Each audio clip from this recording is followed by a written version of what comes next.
I got a clip for you, but police in New Jersey completed a DoorDash order after arresting the delivery driver. So that's not the good part. It's not good. But it's always fun whenever cops like finish the job, mow a yard. Yeah, that's cool. That's cool. Yeah, that's what it is. Firefighters. Yeah, hit this. You arrested your driver, but yeah, you deliver your food. Okay, thanks so much. All right. I appreciate that. No problem. Have a good day. Take care, guys. That's great. They got their food and stuff. It just stresses me out if cops come to the door. Oh, yeah. You're like, I don't care what it's for. It's like, okay, I put my hands on my back. I just get on the ground. Take me. Automatically. But, man, what was the driver doing that was so bad? I mean, warrant for your arrest. Yeah. I mean, it could be anything. DUI. Mm-hmm. Oh, gosh, that'd be terrible. Murder. Epstein files. I mean, we just get darker No, they and darker. don't arrest for that. That's true. Oh, Amy. Got him. Good point. Amy, what do you have over there? So if you take Uber and you're a woman and sometimes you feel unsafe, well, it just got a little safer for women because they have a new feature where you can have women-only options. So if you're ordering an Uber, you can get a woman driver. I think that's great and safe. And listen, if there's anybody I know that's had a lot of issues with Uber drivers, I think every time Morgan gets in an Uber, one of her drivers hits on her or like takes her home or something. Tries to kidnap her. Every time. So this is great. So, and it's not just for like the women drivers can request just women riders, and then women riders can request just women drivers. So like even as a passenger, you feel safe, but also if you're using that as a job, you can feel safe. Because I would imagine as a Uber driver being a woman, sometimes having certain men get in your car might feel freaky. Mm-hmm. And they're behind you. I just wonder if you're a dude and you're like, maybe just change your settings so you can only get women drivers. Like, can they make sure? No way. Could you do that? I mean, surely they got a way not to do that. Right? I don't know. There are some guys, I guess, that aren't liking this, and creeps. They filed a class action lawsuit against Uber, like in California, because the male drivers say the policy violates them. But why do we act like women are the trustworthy ones?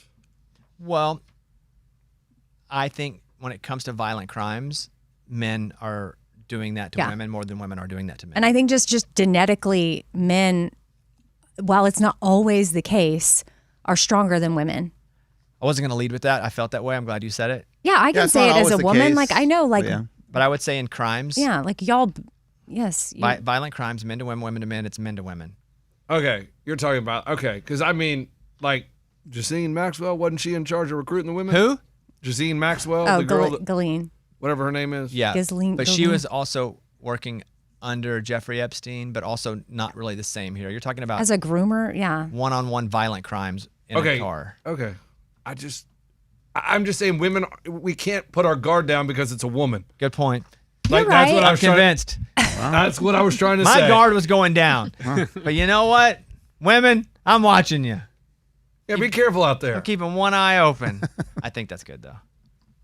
I don't know if they can keep that up. It does feel... I like it, but it feels what? A little sexist. It feels a little sexist. Yeah. I was going to say that.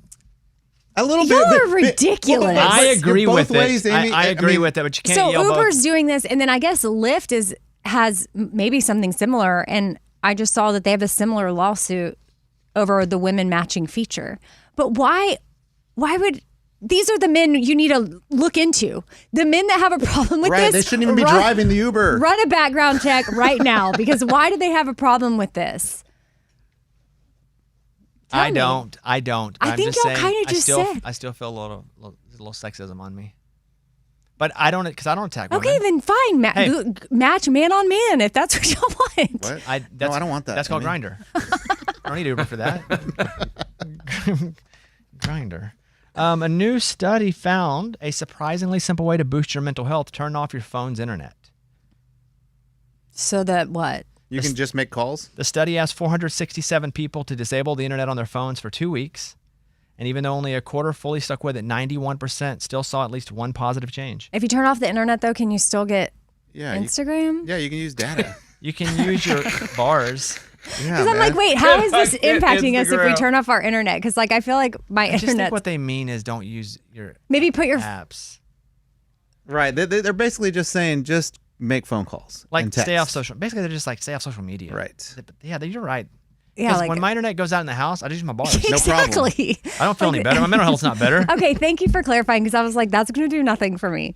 That's because sometimes when I travel, I turn off my Wi-Fi and have it on airplane mode or whatever, and then I'll get home and I forget to turn it back on. It'll be like days, and I'll be wondering why sometimes my phone is so slow. She's been on airplane mode for days. Oh my gosh. That's crazy. That's funny. No. I know it's not still on airplane mode, but the Wi-Fi is not turned on. Oh. So the connection at some parts of my house don't work as well. That's interesting. Eddie said a listener asked him about being on hold here on the show. On the cruise, they were asking me, they're like, hey, one time I called the show and I was on hold for like 30 minutes. Like, why do you guys do that? And I'm like, I got really good on the boat by just dodging questions. I'd be like, you know what? That's an Abby question. I got to run though. I'll talk to you later. But so now that we're here, like, why do they sometimes have to wait that long? That is a great question. And so Abby and I can probably do this together, and it's going to be my fault. So in the end, it's my fault. Abby, what would your answer be as to why people are on hold for half an hour? So if not, it's not an every time thing, but sometimes people do. Why would you say that's the case? Well, usually it isn't relating to what we're talking about right now, but you might take it a little bit later. But I always go back to them like every 5 to 10 minutes. I don't just like make them sit there and then be like, peace. Like I'm usually like, okay, he might take your call shortly if we have time, like in the live show, you know. So she's right. And also, let's say we're talking about something and, Lunchbox is complaining about teachers make too much money. I want them to be poorer or whatever that bet he does. No, their jobs aren't as hard as they make it out to be. Just an example, man. Whatever the case is. Yeah, I just want to And make I'll sure. see like 2 really good calls, well thought out, but we've already left that segment.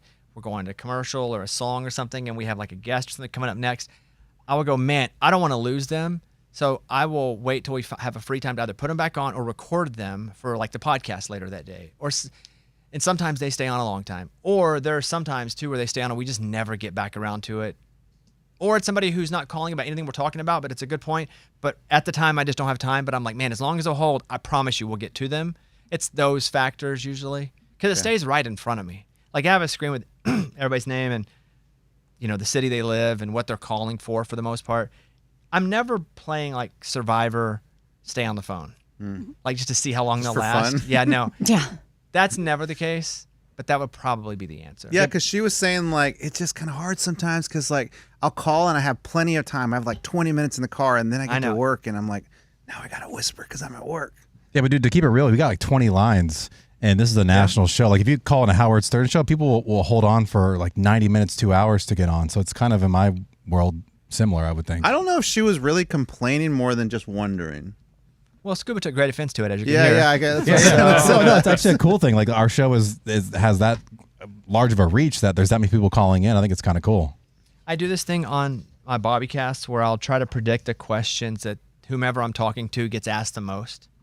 So I do it for 2 reasons. 1, because I think it's fun. And 2, it's a way for me to ask the question that everybody asked them anyway that I need to ask them to because I think people listening want to know without me being cliche and asking them the question. Baller. Does that make sense? Yeah. So I'm like, let me see if I can guess the 3 questions people ask the most. Like whenever Danica McKellar was on, who played Winnie Cooper, I was like, I bet you get asked all the time, did you and Kevin Arnold in real life, did you guys ever date as kids? Like boyfriend, girlfriend? And she's like, I do get asked that. And then she tells the answer, and then I don't feel like the tool that had to ask the same question everybody else has asked. And then I'm playing a little game with myself. That's cool. So I do that. I try to do that with most every artist. And really, it's just a way for me to ask those questions without being lame, in my opinion, because I still want to know the answer. But what do you think the top 3 questions are about me that people Google? Because Mike handed me this.